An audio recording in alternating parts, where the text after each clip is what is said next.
신앙생활은 어떻게 사느냐에 대한 문제입니다. 예수 믿는 것은 사실은 예배를 드리고 무엇인가 신앙생활 그리고 성경 공부를 하고 기도하고, 이것은 무엇인가 피상적이고 추상적인 무엇인 것처럼 우리가 생각하는 경향들이 있는데 그렇지 않습니다. 신앙생활은 예배를 왜 드립니까? 예배의 정신으로 어떻게 사느냐에 대한 문제 때문에 우리가 예배를 드리는 것이죠.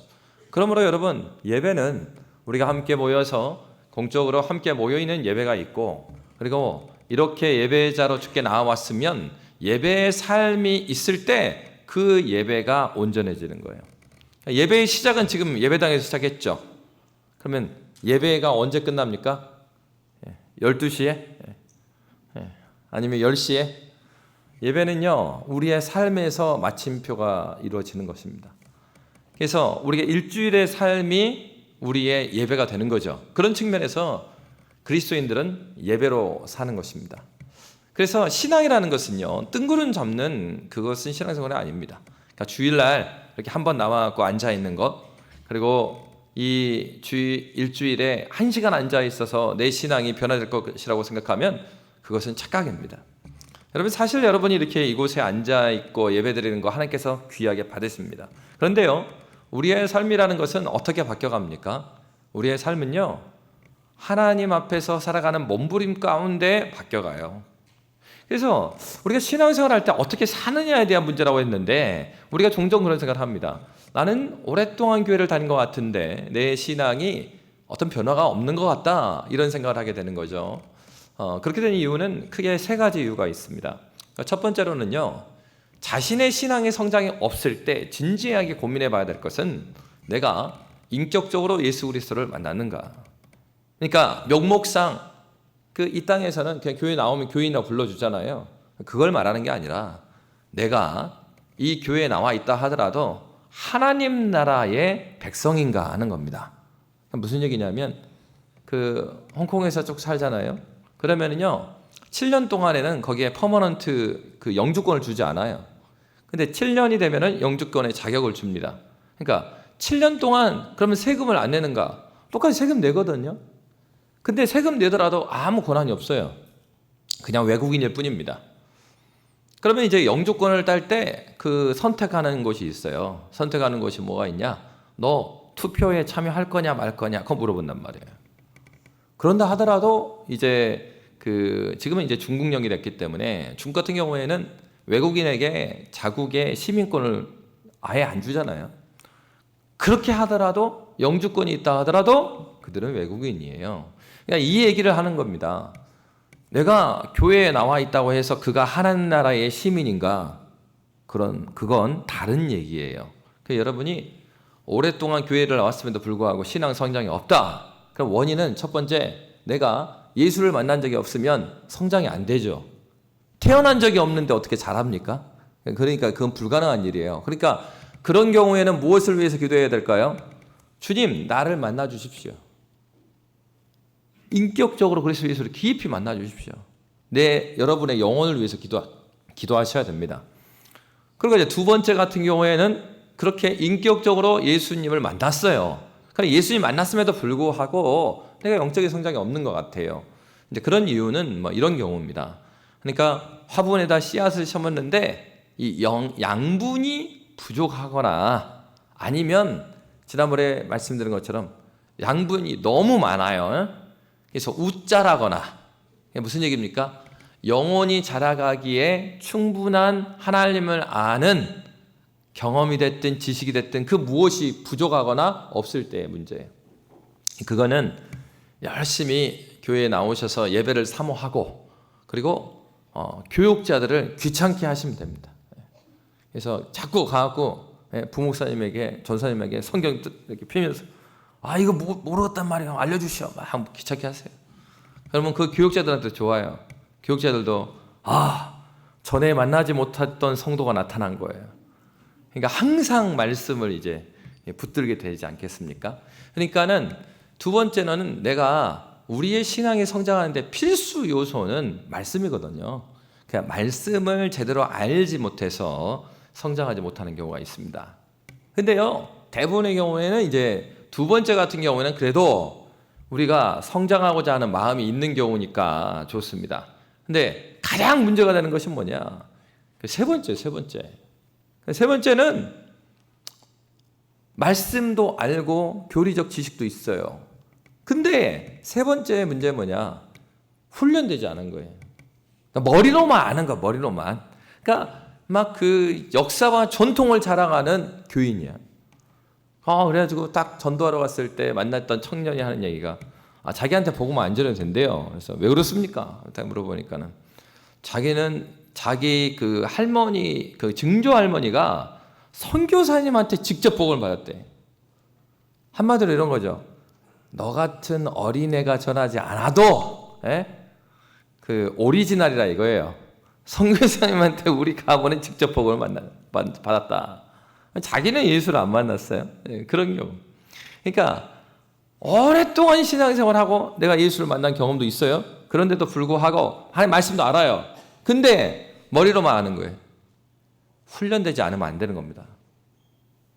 여러분 바로 그래요.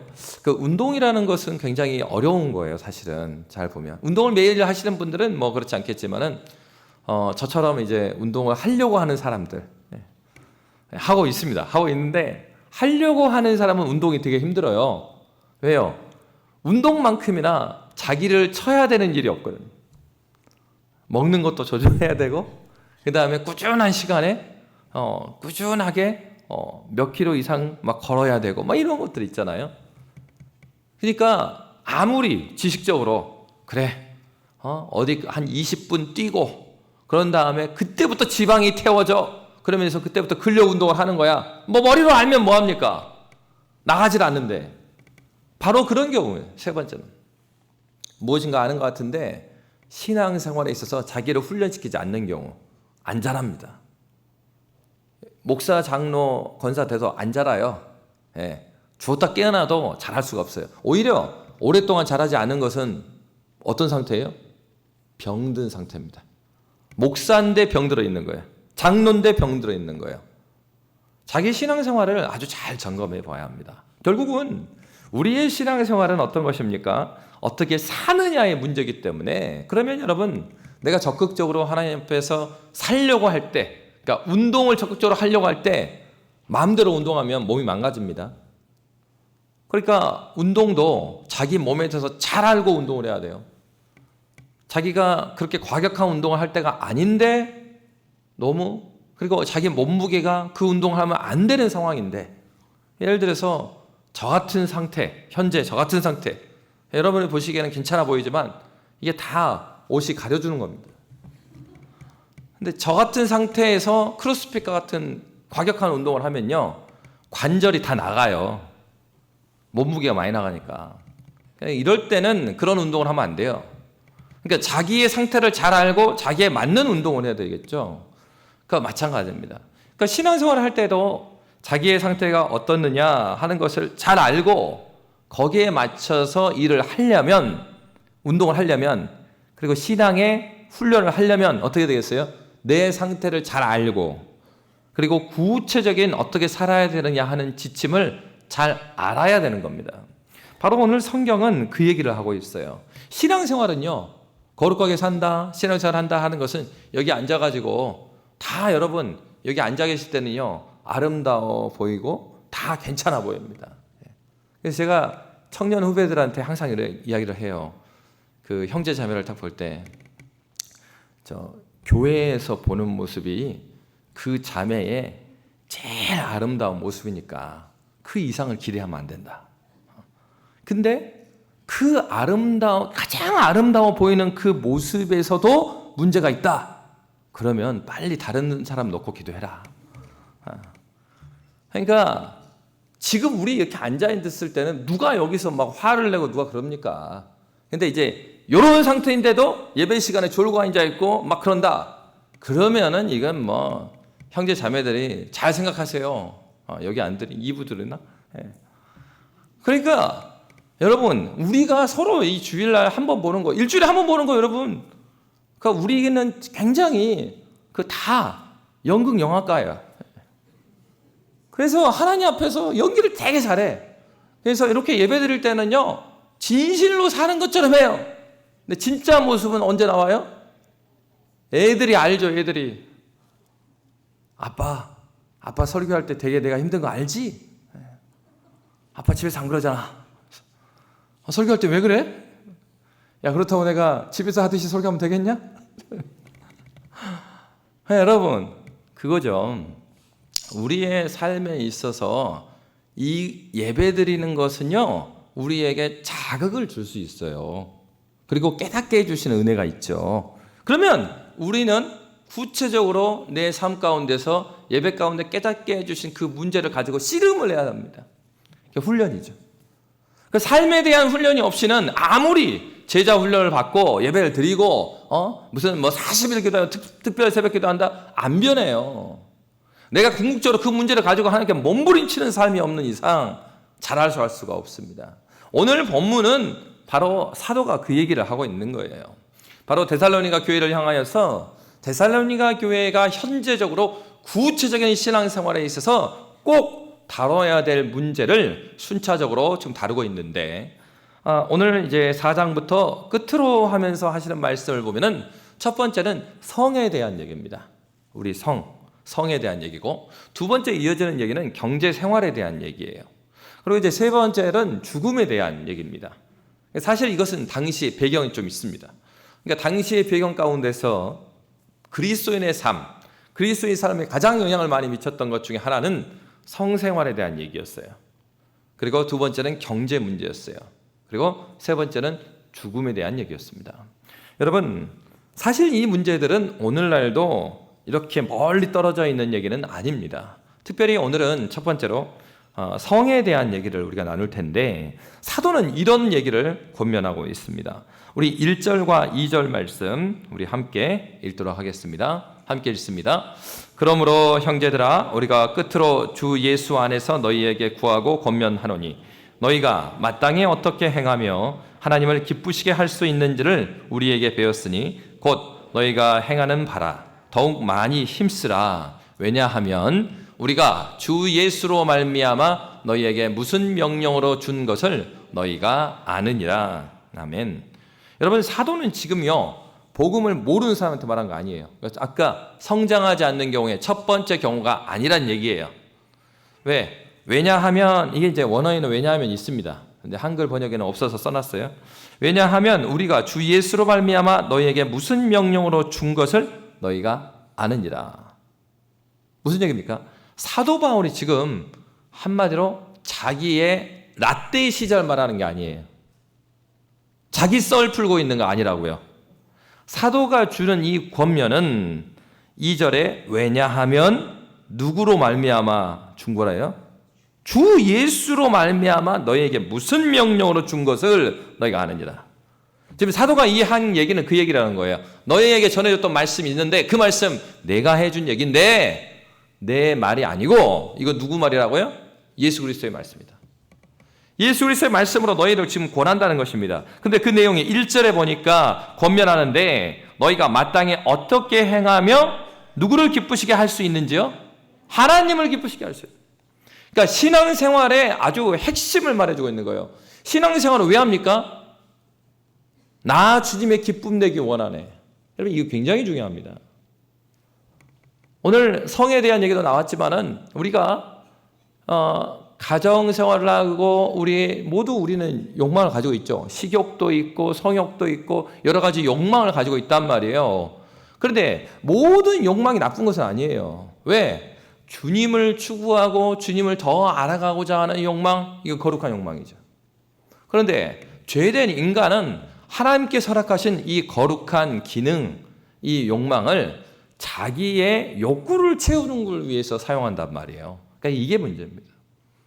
나 주님의 기쁨 되기 원한다. 이게 왜 중요한지 아십니까?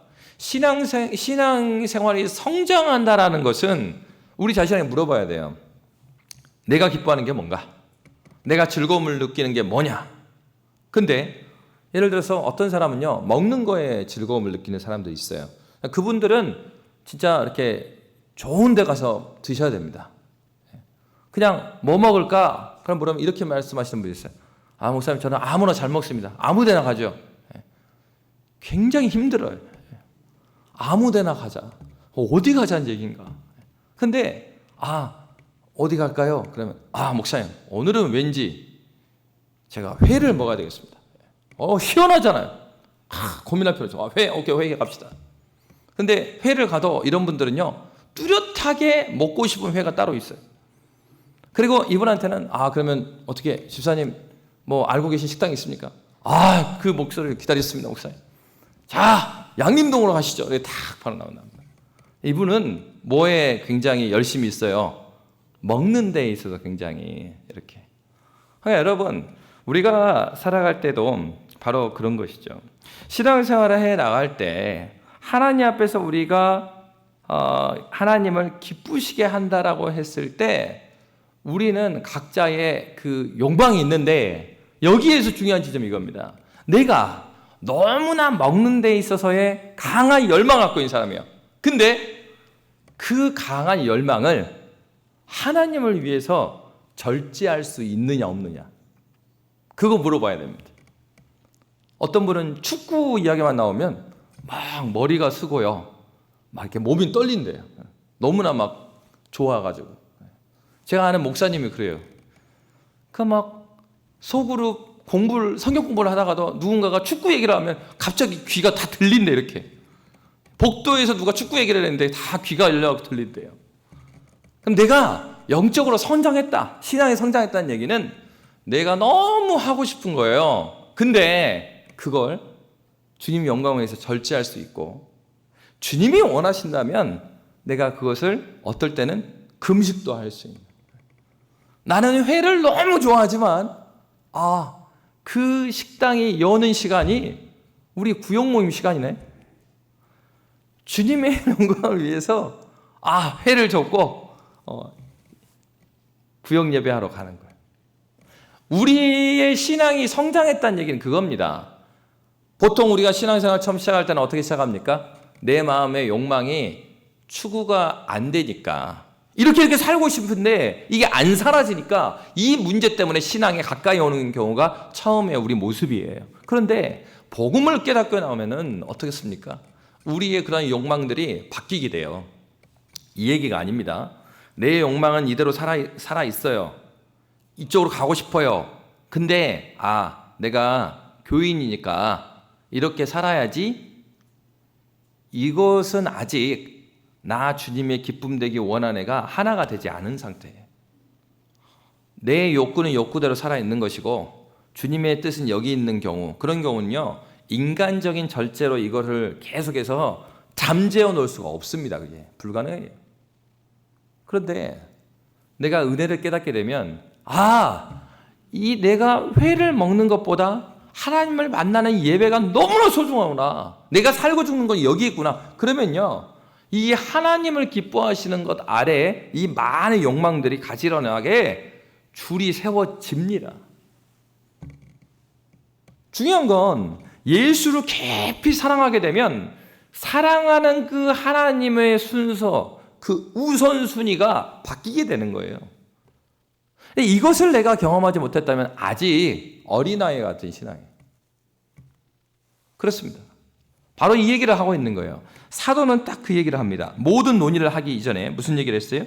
너희가 마땅히 어떻게 행하며 누구를 기쁘시게 할 수 있는지요? 하나님을 기쁘시게 할 수. 신앙에 성장했다, 하나님 앞을 닮아갔다, 그것은 주님의 기쁨이 내 기쁨 되기 원합니다.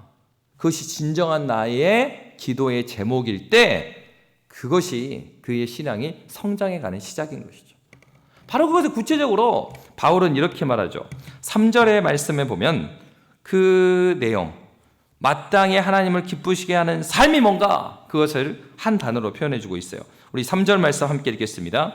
하나님의 뜻은 이것이니 너희의 거룩함이라. 곧 음란을 버리고. 거룩함이라는 것이에요. 그러면 여러분, 이 거룩함이 무엇인가? 레위기 11장 45절에 보면은 거룩에 대한 얘기가 또 나옵니다. 레위기 11장 45절 함께 읽겠습니다.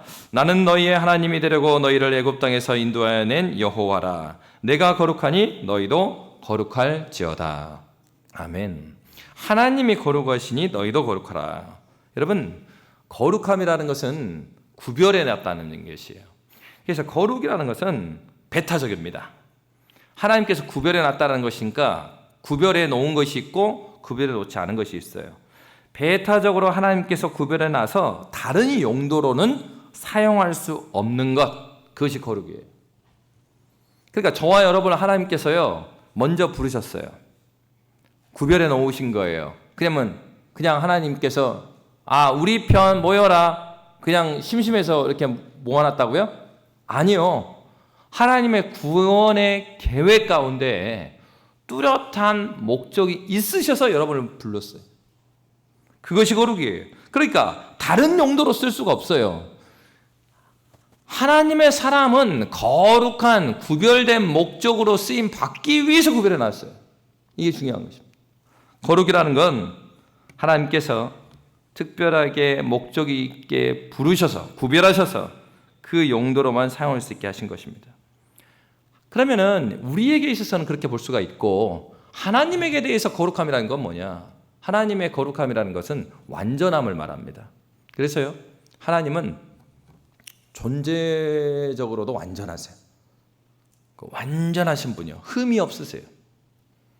도덕적으로도요, 하나님은 실수하지 않으세요. 하나님이 틀리신 게 없어요. 하나님은 존재적으로도 완전하실 뿐만 아니라 도덕적으로도요 흠이 없으신 분이에요. 바로 그것을 말해요. 그러니까 완전하신 그 하나님을 거룩이라고 말하고, 그 완전하신 그 거룩하신 그 하나님을 닮아 우리를 따로 떼어내서 부르셨어요. 1차적으로 무엇하라고요? 내가 거룩하니 너희도 거룩하게 하시려고. 그 완전하심을 따라 사는 삶, 하나님 닮는 삶이 그리스도의 삶이죠. 우리가 그렇게 살아가면 우리에게 사명이 생겨요.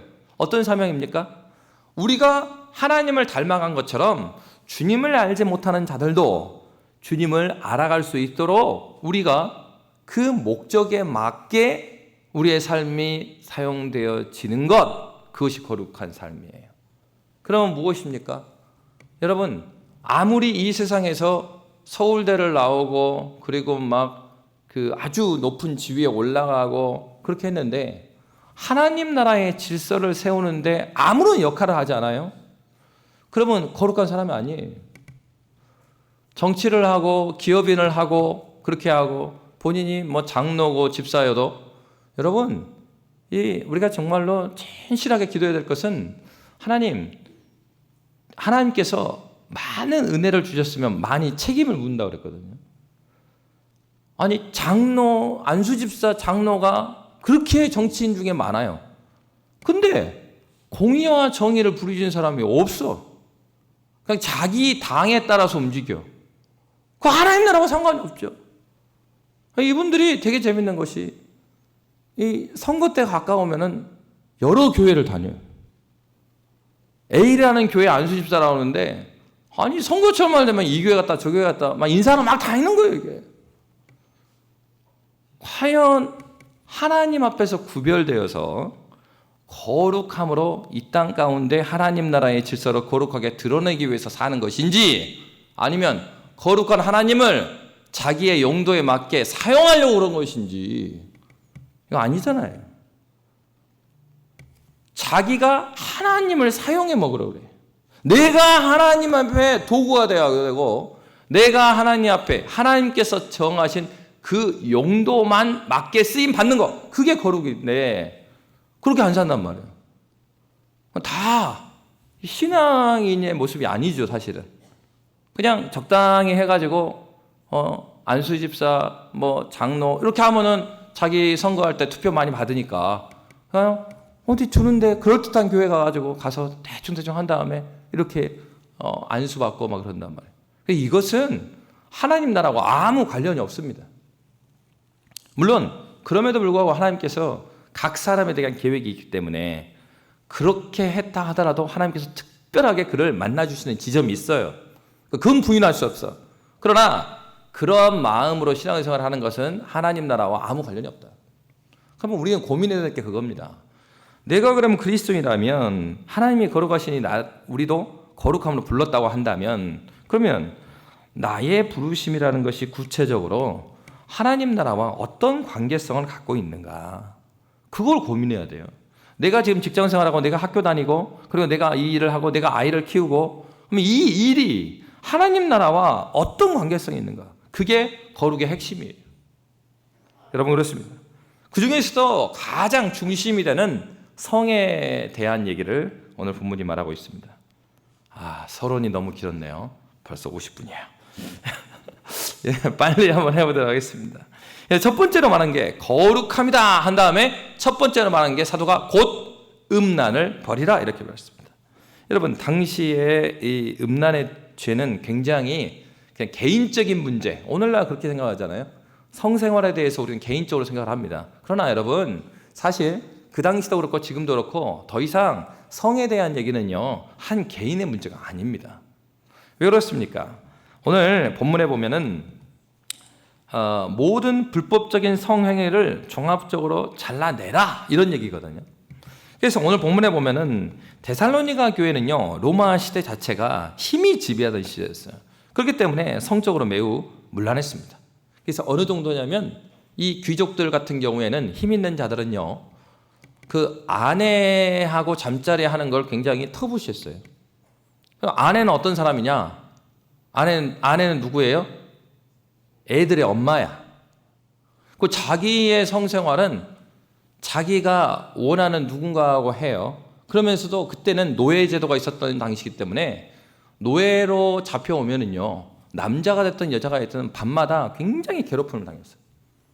그러니까 우리가 생각할 때 당시에는 남성 중심의 사회니까 남성들만 여자 노예를 막 놀이개로 그렇게 다뤘는가? 아닙니다, 여러분. 여자 귀족들은요 남자 종들을 그렇게 밤새 괴롭혔다고요. 그러니까 그 당시가 굉장히, 근데 이게 문제가 뭐냐면은 노예들을 그렇게 다루는 것에 대해서 사회적으로 누가 잘못됐다는 얘기 아무도 안 해. 아니 노예가 당연히 그렇게 하는 거지. 그런 시대입니다. 그럴 뿐만 아니라 귀족들까지 그런 성적인 타락의 길들의 문을 열고 그걸 즐기는 쾌락적인 삶을 살아가요. 근데 그것이 사회적으로 아무런 문제가 되지 않는 시대. 이게요 단순히 개인의 성의 문제가 아니에요. 그러니까 오늘날 우리는 굉장히 개인의 성에 대한 문제다 해가지고 이게 굉장히 개인적인 문제라고 생각하는 경향이 있는데 그렇지 않습니다. 여러분 우리나라처럼 지금요 예전에 6.25가 끝나고 나서는요 입양아들이 우리나라에 많았죠. 우리가 너무 가난했으니까. 그래서 너라도 잘 살아야 되지 않겠냐 하면서 미국으로 유럽으로 입양 가는 아이들이 많았어요. 여러분 한국은요 지금도 입양아가 많습니다. 지금은 먹고 사는 게 힘들어서 입양아가 많은 줄 아십니까? 사생아가 많은 거예요. 버려진 아이들이 많은 거예요. 누구도 책임지지 않습니다. 그냥 아이를 낳고 버리는 겁니다. 그러니까 지금은요 우리나라가 입양을 많이 해줘야 되는 경제를 갖고 있는데 입양을 해주는 게 아니고요 입양을 우리가 해주는 아이들보다 입양을 보내는 애들이 더 많다는 거예요. 그러면 그 아이들은 어디서 나왔을까요? 정말로 우리나라가 성적인 것이 개인적인 거 그리고 개인적인 문제로 다룰 만한 그런 사회 상황인가? 전혀 그렇지 않습니다. 로마 시대요 데살로니가 성에 대한 문제예요. 못지않게 오늘날의 사회는 굉장히 성적으로 개방되어 있고 타락한 시대예요. 여러분 동일하게 이 시대를 어느 시대를 불문하고 이 성에 대한 문제는 개인적이지 않습니다. 그래서 과거에는 우리나라가 성을 사고 파는 문제에서 불법의 나라잖아요. 법적으로 금지가 되어 있잖아요. 그래가지고 서울에서도 이 청량리 지역을 다 청소를 했어요. 그렇게 되니까 어떻게 문제가 되냐? 요즘에는 서울 전역이 그냥 성을 사고 파는데 전혀 문제가 되지 않는 도시가 되어버린 거예요. 오늘날 성적인 이 문제는요 개인의 문제가 아니라 사회적 문제입니다. 마약과도 관련돼 있고 그리고 아이들 입양하는 문제, 사회 곳곳에 수많은 문제가 발생하고 있어요. 왜 그렇습니까? 오늘 성경은 그 얘기를 하고 있는 거예요. 오늘 4절에 보니까 이런 말씀을 하고 있습니다. 우리 4절, 5절 말씀 함께 읽도록 하겠습니다. 각각 거룩함과 존귀함으로 자기의 아내 대할 줄을 알고 하나님을 모르는 이방인과 같이 세욕을 따르지 말고. 여러분, 오늘 성경의 이 한글 성경의 번역은 4절에 보면 거룩함과 존귀함으로 자기의 아내 대할 줄을 알고 이렇게 돼 있어요. 그런데 이 아내라는 단어가 좀 많이 의역이 돼 있는 거예요. 그래서 아내라는 단어는 이 스큐오스라는 단어입니다. 근데 본래 뜻은 그릇이라는 뜻이에요. 그릇. 이런 그릇이에요. 그릇. 근데 성경에 보면은 이 단어가 베드로전서 3장 7절에는 아내를 향하여서 더 연약한 그릇입니다. 이렇게 말해요. 그래서 이제 이거를 이렇게 아내라고 번역을 했는데 사실은 꼭 이렇게 번역만 할 수 있는 건 아니에요. 고린도후서 4장 7절에 보면은 이 보배를 질그릇에 가졌으니 이렇게 말해요. 그때도 같은 단어예요. 그러니까 이때는 말 그대로 몸이라는 얘기예요. 몸. 그러니까 이걸 이렇게 번역할 수 있죠. 각각 거룩함과 존귀함으로 자기의 아내 대할 줄을 알고. 근데 이 그릇이라는 뜻이라고 그랬잖아요. 자기의 그릇 대할 줄 알고, 그러면 이거를 고린도후서대로 번역하면 자기의 몸 대할 줄 알고, 이렇게 이제 번역이 또 가능하고. 또 문맥상으로 보면 앞에서 분명히 이 거룩함 하면서 무슨 얘기했습니까? 음란을 버리고 이렇게 말합니다. 그러니까 세 번째로 번역할 수 있는 게 이 그릇이란 단어를 남성의 성기로도 번역이 가능해요. 그러니까 지금 이 얘기는 아주 구체적인 얘기를 사도 바울이 이야기하고 있는 거예요. 그러면 이 말씀을 보면 각각 거룩함과 존귀함으로 자기의 아내 대할 줄 알고, 자기의 몸을 대할 줄 알고, 자기의 남성들의 성기를 대할 줄 알고. 이 무슨 얘기겠어요? 우리가 은유적으로 이렇게 저렇게 다 번역이 가능합니다. 명확하죠? 무슨 얘기겠어요? 자기의 성적인 생활에 있어서 자기의 몸을, 그리고 자기의 성적인 생활에 있어서도 어떻게 대하라는 거예요? 거룩함과 존귀함으로 대하라. 그러면 이제 이 당시에 남성 중심의 사회니까, 아니 그 남자들이 이렇게 문제를 발생하기 때문에 이런 거 아닙니까? 이렇게 말할 수가 있어요. 그런데 사도는요, 4절의 앞에 거룩함과 존귀함 앞에 무슨 단어를 넣어놨습니까? 각각이랍니다. 각각. 지금 한 명 한 명한테 다 말하고 있는 거예요. 너희의 거룩하지 않은 이 음란을 쫓는 삶은 어느 한 명의 문제가 아니다. 너희 각각의 모든, 너희 한 명 한 명의 문제라 이거예요. 그럼 답은 그렇게 살기 위해서 어떻게 대하라고 했어요? 거룩함과 존귀함으로 대하라. 거룩이라는 것은 앞에서 다뤘죠. 구별하여 진 바와 같이 구별된 삶을 살아라는 얘기고, 존귀함이라는 건 이런 겁니다. 하나님께서 창조하신 목적대로 사용하는 것이에요. 내 목적, 내 욕망이 바라보는 목적대로 성을 사용하지 말고 하나님의 창조하신 목적대로. 여러분, 성에 있어서, 성을 활용하는 데 있어서 하나님께서 창조하시는 목적은 기준이 뭐죠? 언제 성을 사용할 수 있어요? 어디 테두리 안에서 사용할 수 있어요? 혼인 제도 안에서 사용할 수 있어요. 혼전에도 불가해요. 혼 외에서도 불가해요. 하나님께서 주신 이 기준이 명확합니다. 그래서 지도자를 세울 때도 한 아내의 남편이며 이렇게 돼 있어요. 그 얘기는 당시에요, 아내가 여럿인 사람이 많았단 말이에요. 그러니까 장로 되고 집사 되고 목사 된다. 디모데 전후서, 디도서를 보십시오. 한 아내의 남편이어야 된대요. 지금 생각하면 이상한 얘기죠. 근데 그때 당시에는 아내가 여럿이니까 아내가 한 명이어야 된다. 왜요? 그것이 하나님께서 주신 법이에요. 죄가 이 세상에 들어오기 전에 이미 하나님께서 우리에게 주신 말씀이 무엇입니까? 한 아내의 남편, 둘이 한 몸을 이룬다고 했어요. 세 명이서 한 몸을 이룬다고 안 했고, 둘이 합하여 한 몸을 이루나니. 여러분, 이것이 질서입니다. 하나님께서 우리에게 주신 그 질서예요. 결국은 여러분, 많은 이 세상에 있어서의 폭력들이 있습니다. 여러 가지 폭력들이 있는데요, 그 중에서 성폭력은요 굉장히 심각한 결과를 낳습니다. 몸만 아픈 게 아니에요. 성적인 폭력이 전해지면 인격이 굉장히 상하게 됩니다. 왜 그렇습니까? 하나님께서 둘이 합하여서 하나가 되시게 하신 것은 그냥 육적인 어떤 갈망함을 해소하기 위해서 그렇게 하나 되게 한 게 아니기 때문에 그래요.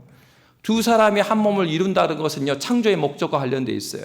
하나님의 사랑과 관련되어 있어요. 하나님께서 약속하신 그 하나님 나라, 하나님과 사람과 온전히 예배자로 이루어져서 참 아름다운 세상을 소망할 수 있게 주신 제도가 가정인 거예요. 한 남편과 한 아내가 만나서 한 참다운 가정을 이룰 때 정신적으로나 육체적으로나 그리고 신앙적으로나 그들이 온전한 연합을 이룬 것은 무엇을 본따고 있는 것인가? 삼위 하나님의 그 사랑을 바라보고 있는 것이에요.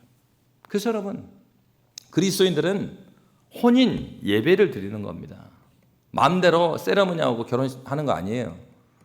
왜요? 이 사람과 이 사람이 이제부터 부부가 되었습니다. 누구의 이름으로 공포해요? 성부, 성자, 성령의 이름으로 공포하는 겁니다.